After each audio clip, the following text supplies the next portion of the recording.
Indian team কি world cup খেলার জন্য টিম পাঠাচ্ছে? হ্যাঁ, বাংলাদেশকে এতই ভয় পাওয়া পাইছে, মানে এতই সমীহ করতেছে যে কোনো একটা প্লেয়ারে তারা রেস্ট রাখতেছে না। বন্ধুরা, দারুণ একটা খবর আছে। ইন্ডিয়া যে এই বাংলাদেশের এগেনস্টে এত বড় একটা শক্তিশালী টিম ঘোষণা করে দিয়েছে বা তৈরি করেছে, এই দেখে কাংলাদের বিচি ফেটে হাতে চলে এসেছে।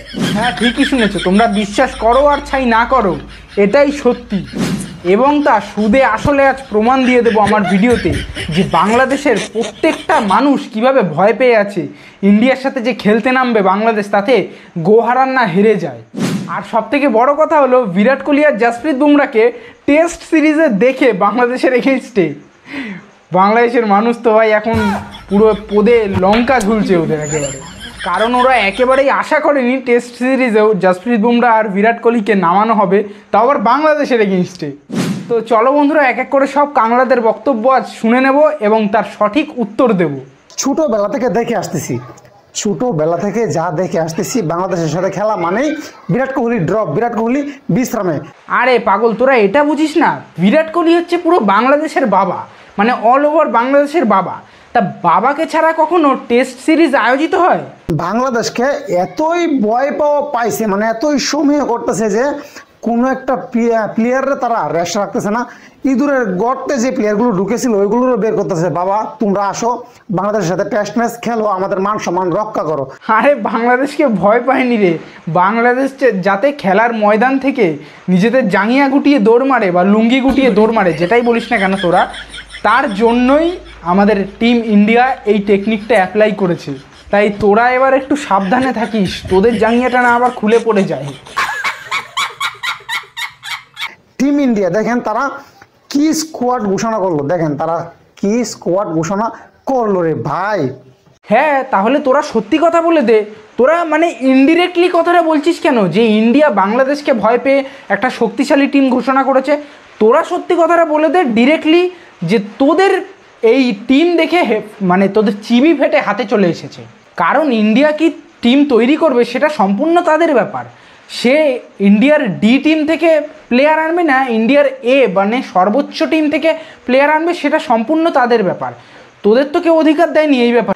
তারা চাইলে সব থেকে শক্তিশালী টিমও বানাতে পারে, সব থেকে খারাপ টিমও বানাতে পারে। তা শক্তিশালী টিম বানিয়েছে যখন, তাদের সাথে লড়াই করে দেখা। কারণ তোরাই তো বলিস তোদের বাংলাদেশের টিম নাকি এই করে নেবে, ওই করে নেবে, এই ছিঁড়বে, ওই ছিঁড়বে। ছিঁড়ে দেখা দেখিনি? যেই সব প্লেয়ারগুলো আছে স্কোয়াডে নিচে, কি বলবো আমি, বাংলাদেশের সাথে ইন্ডিয়ান টিম সারা জীবন খেলার সময় বিরাট কোহলি তুমি রেস্টে থাকো, তোমাকে আসলে দরকার নাই এই বাংলাদেশের মতো পুচকা টিমের সাথে আমরা।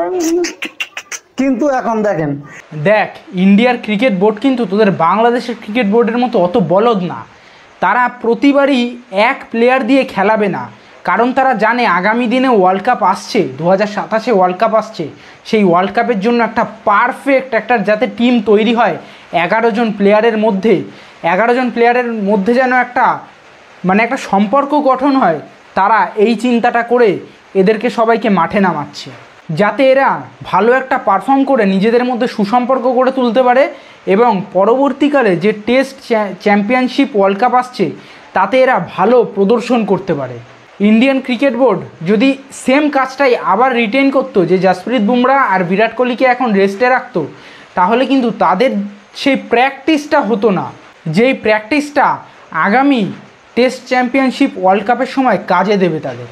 আর বিশ্বাস কর, তোদের কাছে হয়তো এই টেস্ট সিরিজগুলো এক একটা বিশাল বড় ম্যাচ, কিন্তু ইন্ডিয়ার প্লেয়ারদের কাছে এগুলো প্র্যাকটিস ছাড়া আর কিচ্ছু না। বিশ্বাস কর, এরকম কিছু কিছু টিমের সাথে টেস্ট সিরিজ আয়োজিত করে নিজেরা প্র্যাকটিস করে এবং নিজেদেরকে গড়ে তোলে, আর কিচ্ছু না। আর তোরা ভাবিস হয়তো কি না কি, এগুলো জিতলেই মনে হয় তোরা ওয়ার্ল্ড কাপ জিতে নিবি।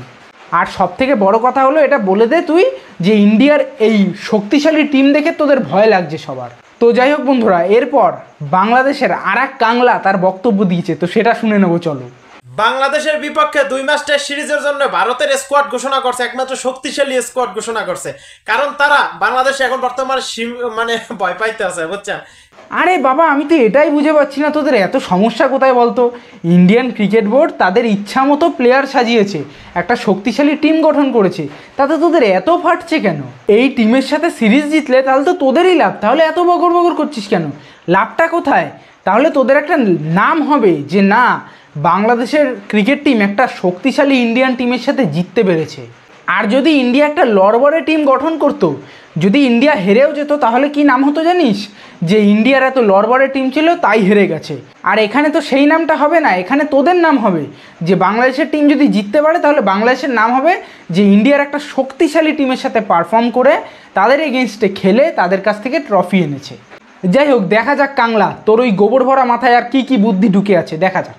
কারণ পাকিস্তানের মতো ভুলটা তারা করতে হয়েছে না, তাদের স্কোয়াডটার দিকে আপনি তাকাই দেখেন, রীতিমতো মানে অস্ট্রেলিয়ার সাথে মনে হয় খেলতে আছে, ইংল্যান্ডের সাথে মনে হয় খেলতে আছে, নিউজিল্যান্ডের সাথে মনে হয় খেলতে আছে। যেভাবে স্কোয়াডটা ঘোষণা করছে, তাদের ক্যাপ্টেন তো রোহিত শর্মা আছে, বিরাট কোহলি, তারপরে শুভমান গিল, ঋষভ পান্ত, জাসপ্রীত বুমরা, ইয়াদব, তারপরে আশ্বিন, আপনি রীতিমতো আপনি তাদের স্কোয়াডের জাসওয়াল স্কোয়াডের দিকে তাকাই দেখেন, মানে সব বাগা বাগা ব্যাটসম্যান, বাগা বাগা বলার, কথা বুঝছেন?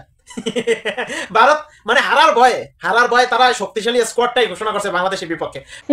হারার ভয় করে যাচ্ছে, মানে পাগল টাগল আছিস নাকি? মাথায় কি খিচুনি রুগী ভর্তি আছে নাকি? এটা তাদের ইচ্ছা, তারা কি টিম গঠন করবে, তোরা জিতে দেখা। কি আর বলবো, এক কথা 14 বার বলতে হচ্ছে।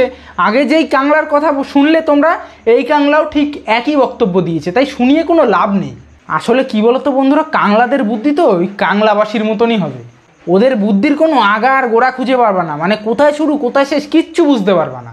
তাই কাংলারা দম থাকলে ওই টিমের সাথেই জিতে দেখা।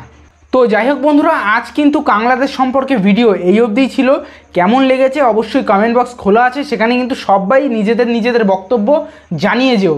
এবং হ্যাঁ, দাঁড়াও 1 সেকেন্ড, কেউ কিন্তু আমার এই ঢংবয় চ্যানেলটা সাবস্ক্রাইব করতে ভুলো না, অবশ্যই সাবস্ক্রাইব করে যেও। তো আজ এত অবধি, দেখা হচ্ছে নেক্সট ভিডিওতে। টাটা, বাই বাই, দেখা যেন পাই পরের ভিডিওতে। টাটা। কি হলো, সাবস্ক্রাইব করোনি এখনো? কি বলবো তোমাদের বলো, এক্ষুনি বললাম সাবস্ক্রাইব করে যেতে। তাড়াতাড়ি করো, সাবস্ক্রাইব তাড়াতাড়ি করে দাও। টাটা, সাবস্ক্রাইব করে দিও।